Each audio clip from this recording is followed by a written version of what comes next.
రెండో రోజు దావోస్లో AP CM Chandrababu పర్యటన కొనసాగుతోంది. పెట్టుబడులు ఆకర్షించడమే లక్ష్యంగా ముఖ్యమంత్రి టూర్ జరుగుతోంది.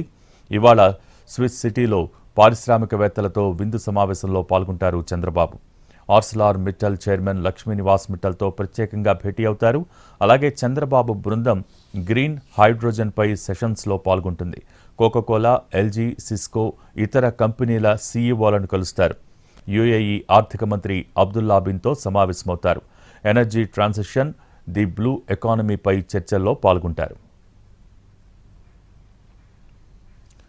ఇక రేపు మూడవ రోజు ముఖ్యమంత్రి చంద్రబాబు మరికొందరు వ్యాపారవేత్తలను కలుసుకుంటారు.